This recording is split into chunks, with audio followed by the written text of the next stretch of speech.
What's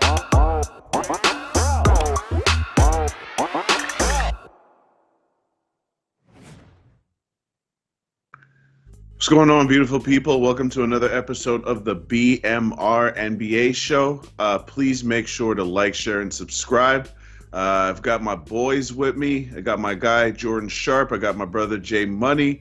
You know what? Before I start long talking, let me kick it over to Jordan. Jordan, what you got for us last night? How was your night? Yeah, 1-0 for the official show picks, 1-1 personally. I instead of jumping on the Spurs yesterday, I should have just doubled down on that under and just smacked the crap out of it because that was easily the best play. But I saw that Pirtle was going to be in, and I had to just get a taste of the Spurs yesterday. So even for myself, hope you didn't tell me on that one. Hope you just followed the under on that one because that pretty much from after the first quarter just was easy money.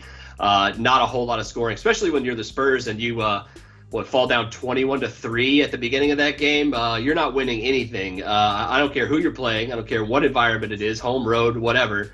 You fall down 21-3 in the first quarter in the NBA, you are not winning that basketball game 9 times out of 10. And that's exactly what happened to the Spurs yesterday. So hope you got on the under, though. That was pretty good one for me yesterday. I'm going to follow it up with a couple more here today. Jay, what you got for us? How was your night last night?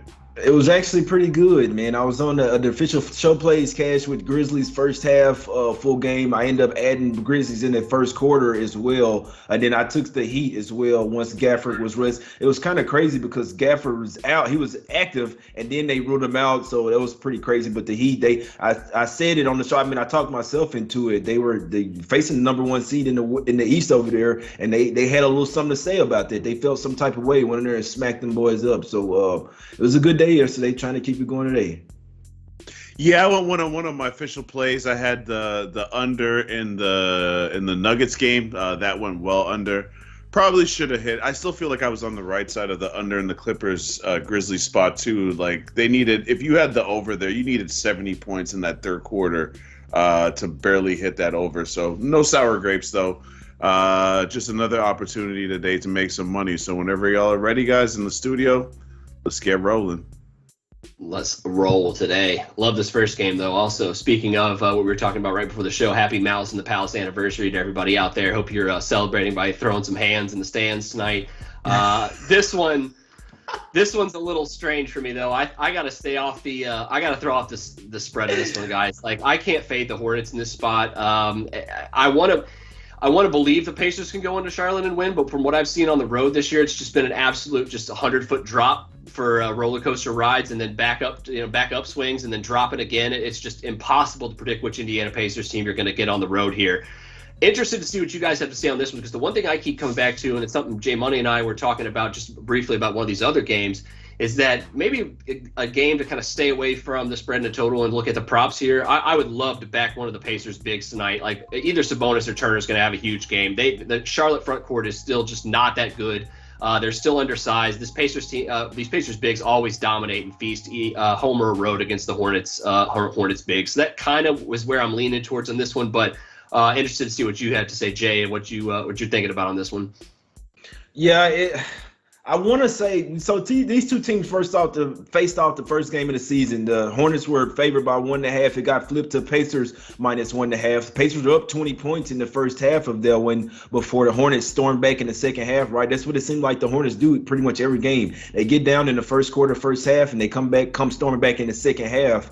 So that's the type of team I'd be looking towards. Pacers early, coming off 2 straight losses, one that they had no business losing to the Pistons. You were favored by 6.5 on the road and only scored 89 points. Just absolutely abysmal. I think they got to bounce back here, and it's a revenge spot. I'd only be looking towards Pacers here early. Full game, I'd like to see the Hornets win so I could fade them tomorrow. They have been hot at the house, but I think the Pacers will come out here with a representative effort in this first quarter, first half. Yeah, I don't have anything on this game. Both of these teams have been struggling lately. I know the Hornets are picking up wins, so I don't mean when I say they're struggling.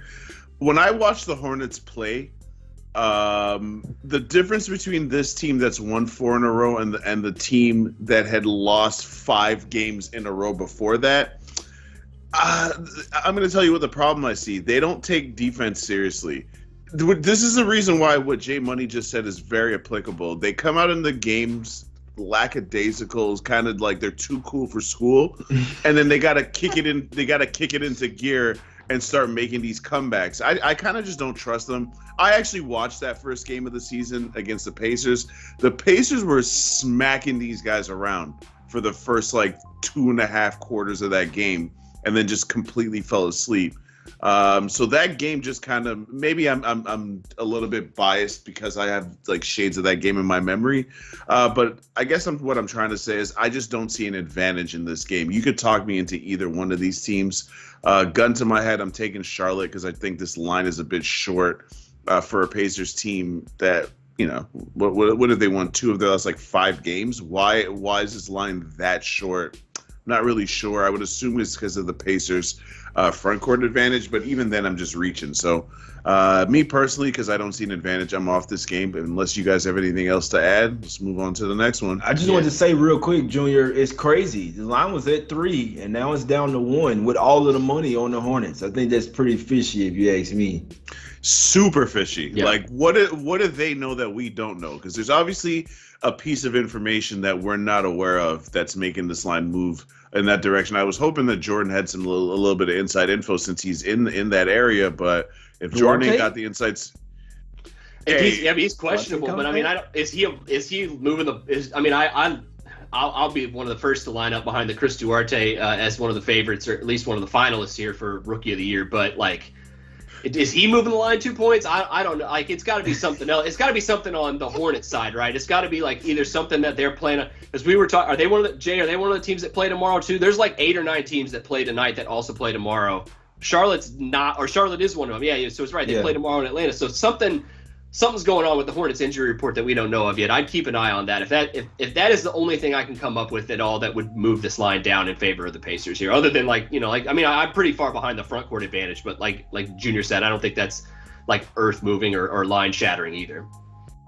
Yeah, so with that in mind, let's move on to the next game. An old school rivalry. Used to be the biggest rivalry in the NBA. That is not the case anymore.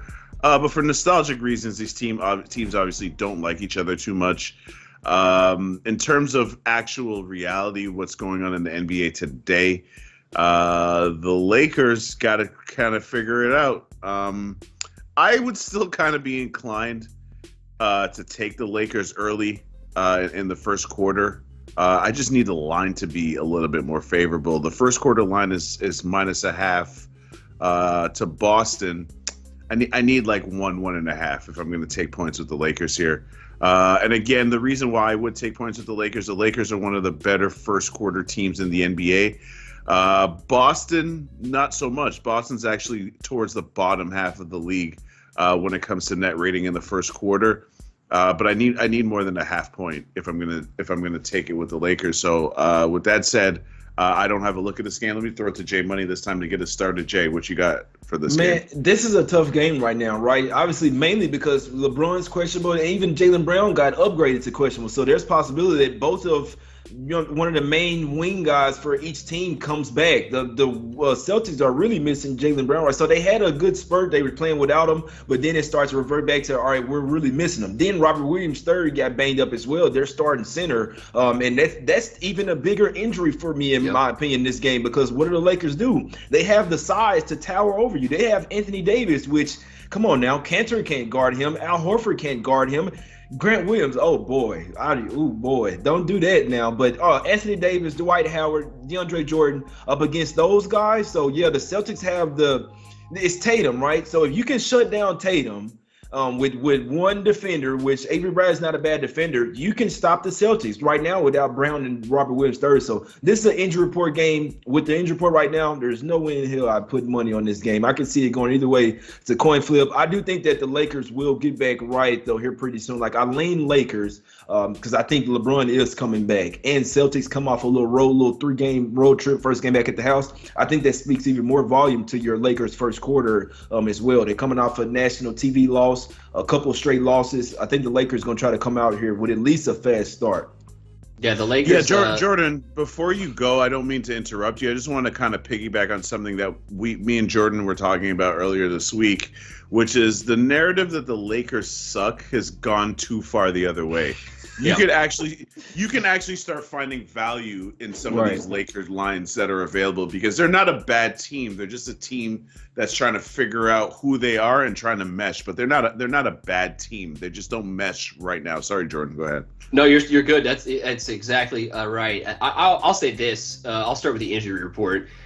You got to think. I almost guarantee LeBron's coming back tonight, right? Like this almost seemed kind of like a planned kind of rest thing for him. Like, yeah, he may have been really hurt, but they've been holding him out for a pretty long time, just simply for the fact that I think that he knows this team needs time to like work out like who's going to be this, the third and fourth and fifth options and how they're going to play even without LeBron. I think I always was kind of fishy about what was abdominis, some sort of strain, like in his abdominal muscle. Like I've always a little suspect of that. This is just, this is load management, Browne.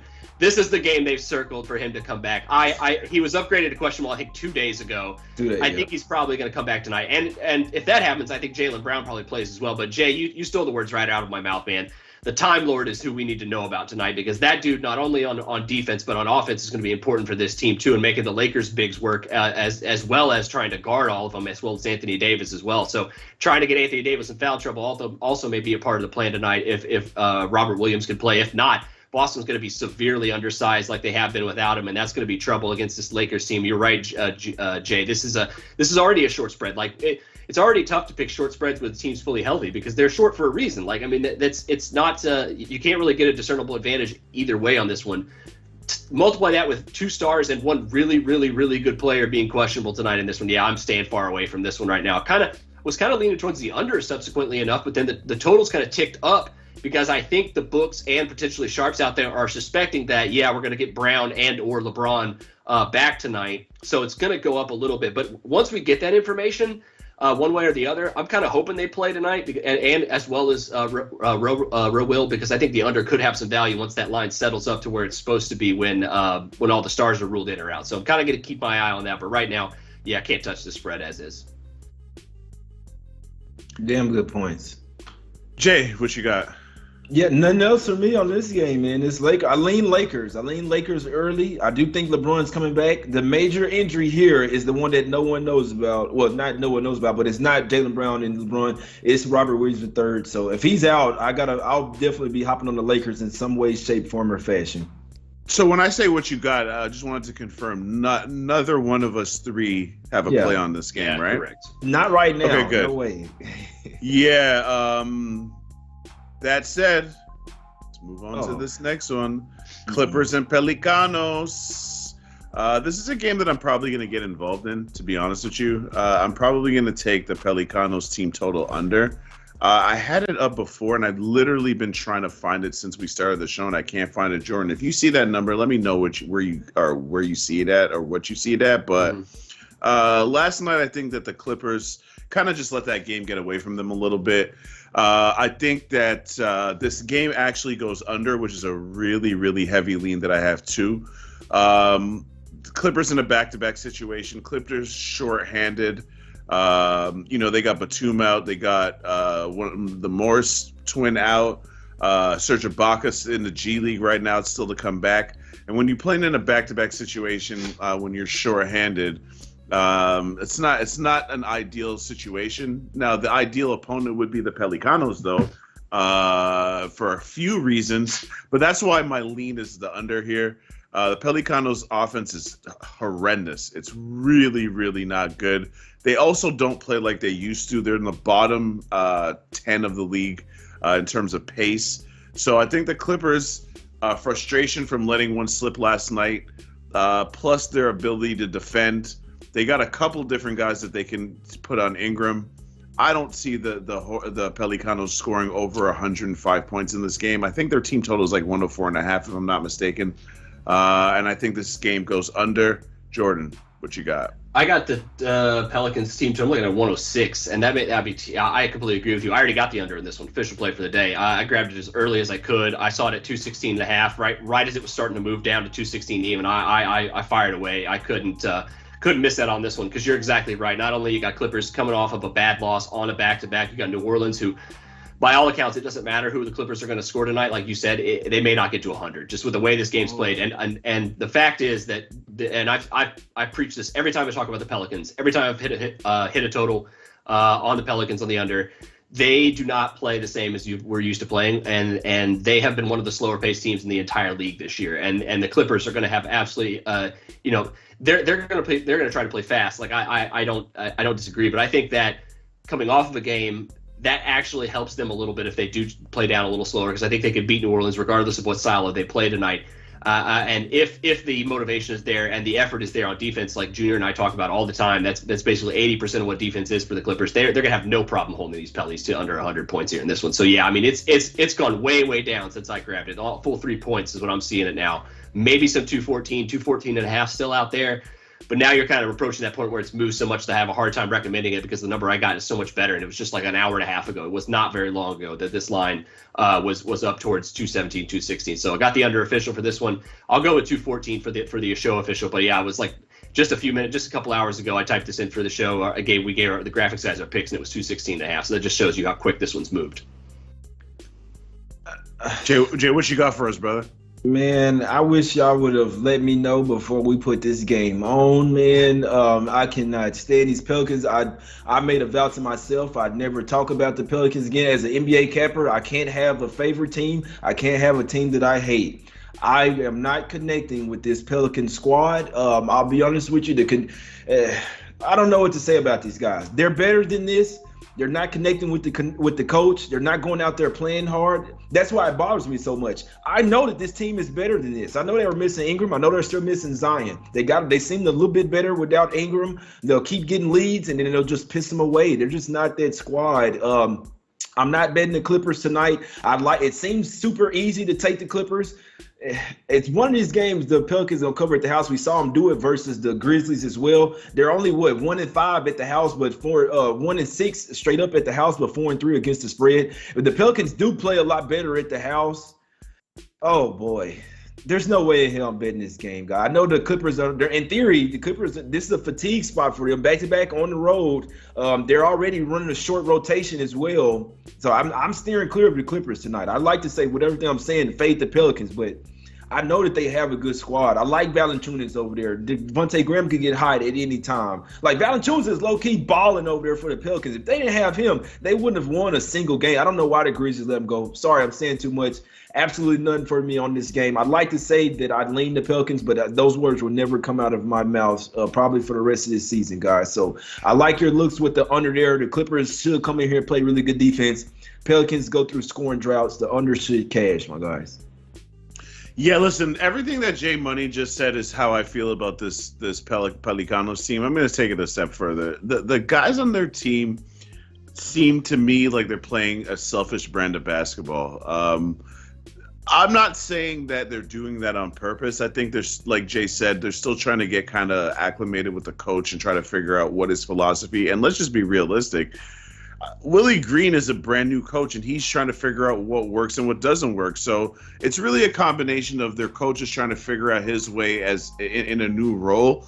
And these guys, like, if you look at their roster, these guys are, I'm not going to call them kids, but other than Jonas Valanciunas, these guys they're just like a bunch of really young dudes that, like, don't have a definitive role in the league. And another thing that Jay just mentioned, listen, Jonas Valanciunas kind of wore out his welcome in Toronto.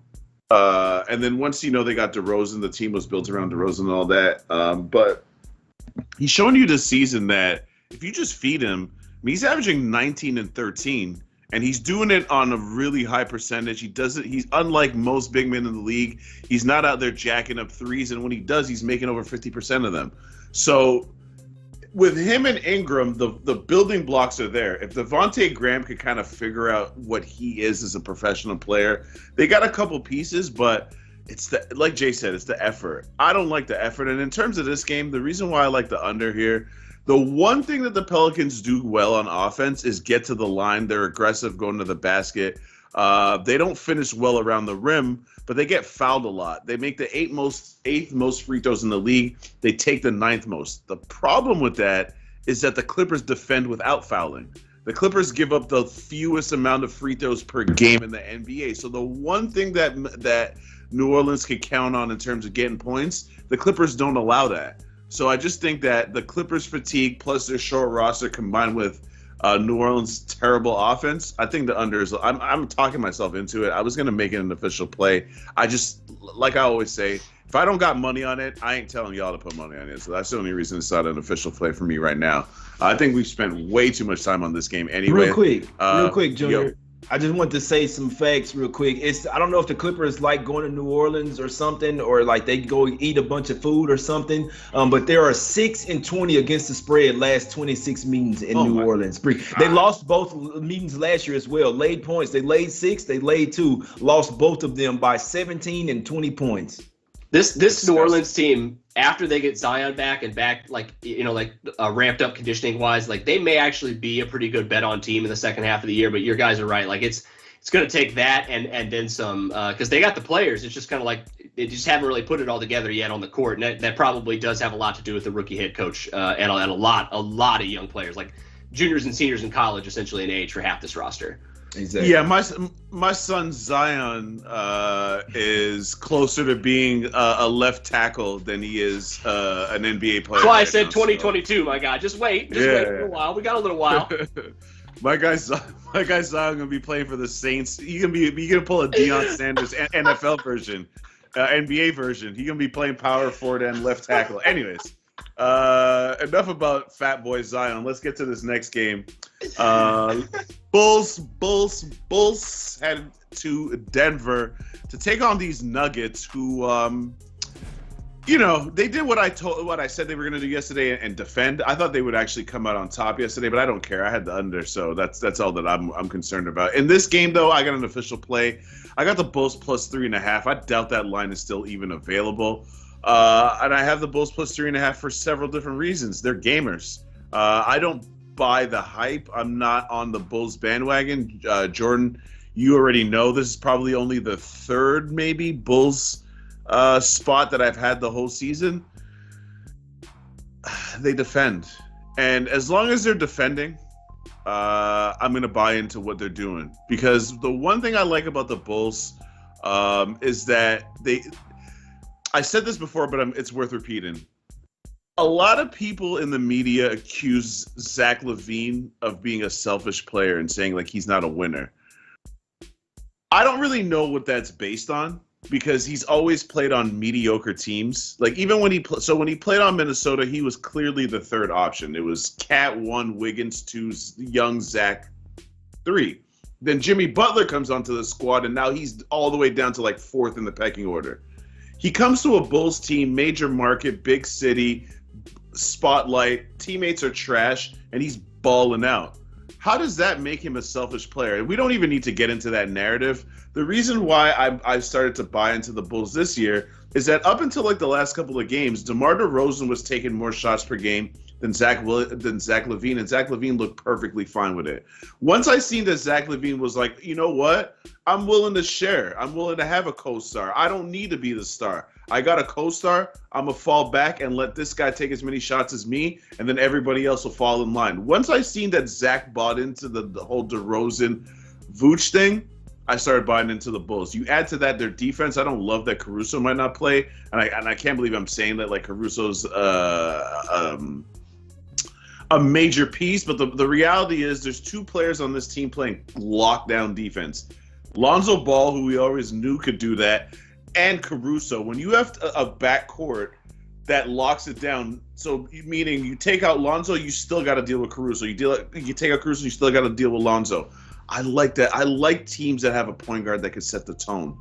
I like teams that have point guards like these guys. You've seen Lonzo in so many situations. He can go to the basket and finish. Now let me flip it back to the homie and let one of my guys get it. He's throwing lobs to Caruso out here, bro. Like, I like what the Bulls is doing.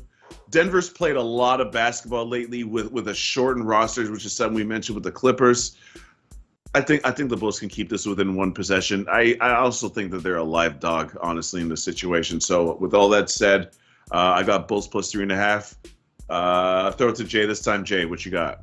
I can't talk you off, bro. I lean Bulls here too. I watched this is the last game of a 5-game road trip, not necessarily a bet on spot for me. I watched the game versus Portland. They did literally kind of run out of gas, which there was some on the Blazers where they literally they turned up in the second half. So there was more on the Blazers where they just the second half home team. They were not about to lose their game. Turned up the defense as well, but that was the part. The Bulls offense literally like went to shit. Like they let the Blazers D them up. That's what scares me. Another thing that scares me, the Nuggets had a terrible outing yesterday. So Bulls the only way I could look, but the spot actually kind of says the Nuggets here, with it being the last game of a road trip for the Bulls, and the Nuggets playing a terrible game last night, possibly looking ahead to this one. So it's Bulls or nothing for me. I see Caruso as probable. If he's out, that won't be good. I know they got Kobe White back, but they need all their guys. And my cap with this one, can Tony Bradley stay with Jokic? Obviously, because the Bulls don't have a ton of size down there. They do it with their three-headed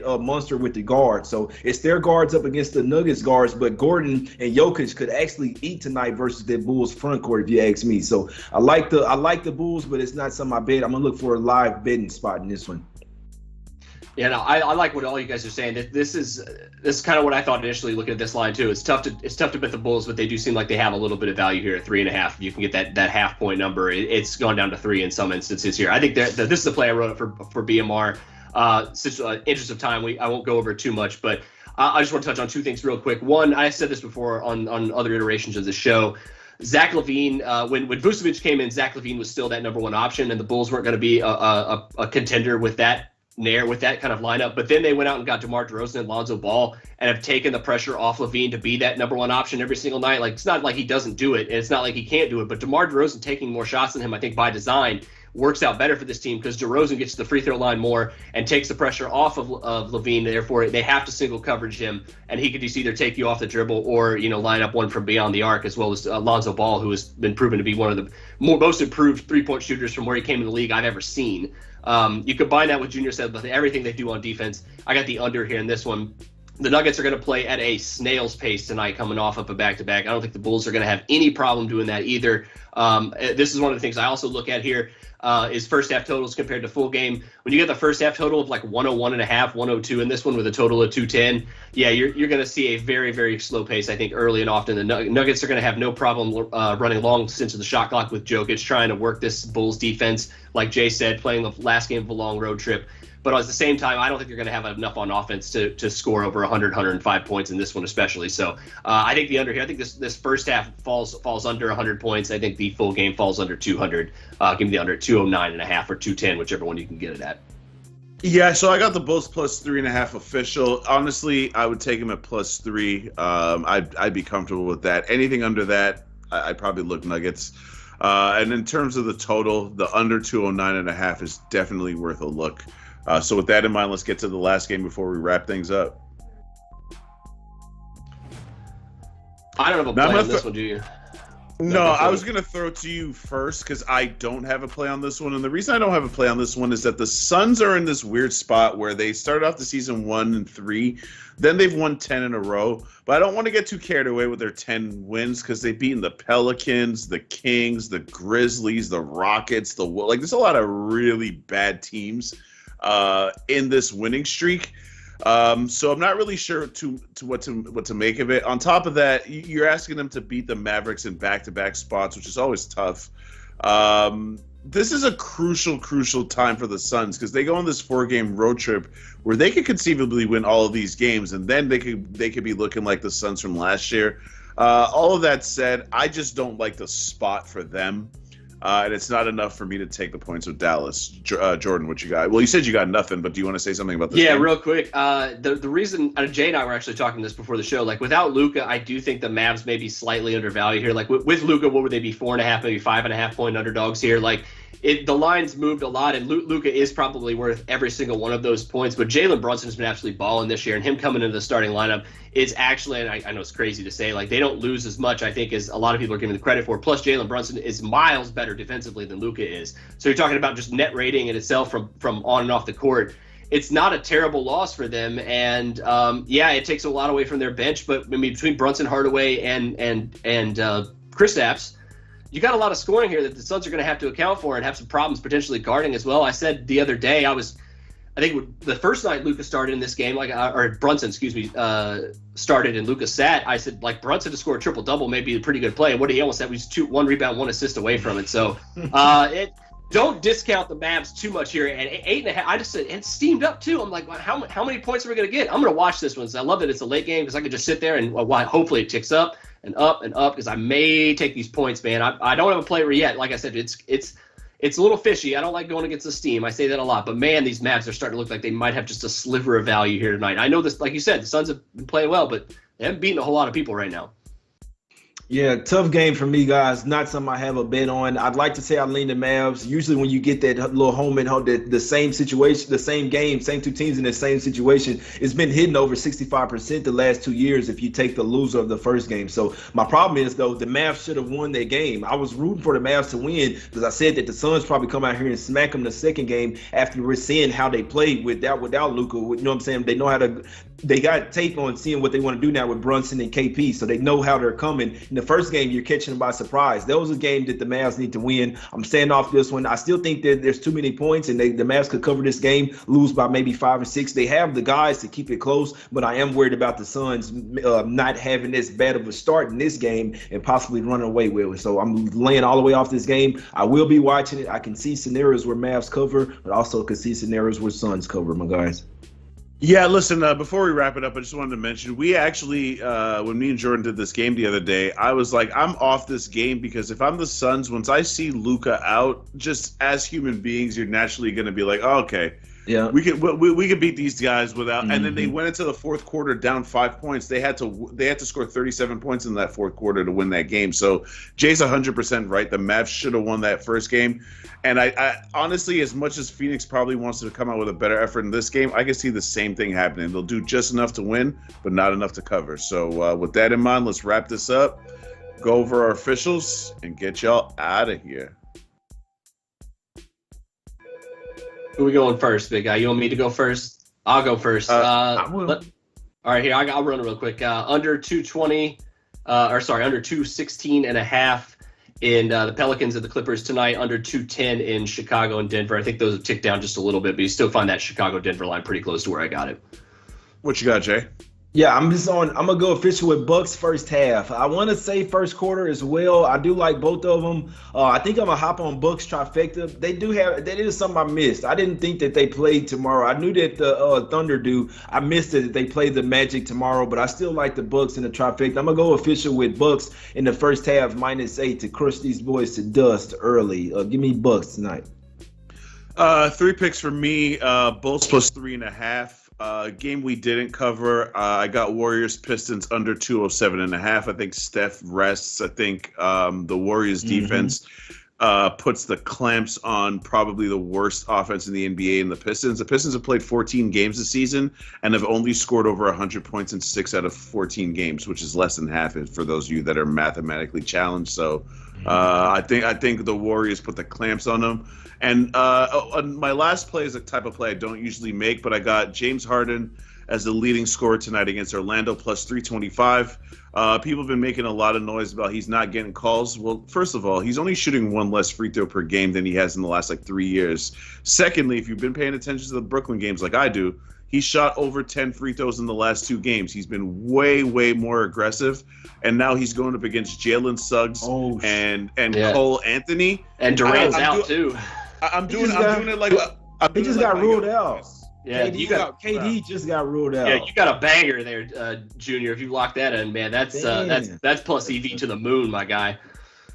Sorry, I'm doing one of these young boy dances. Yeah, definitely dance worthy. I'm about to cash that. So that's it for us today.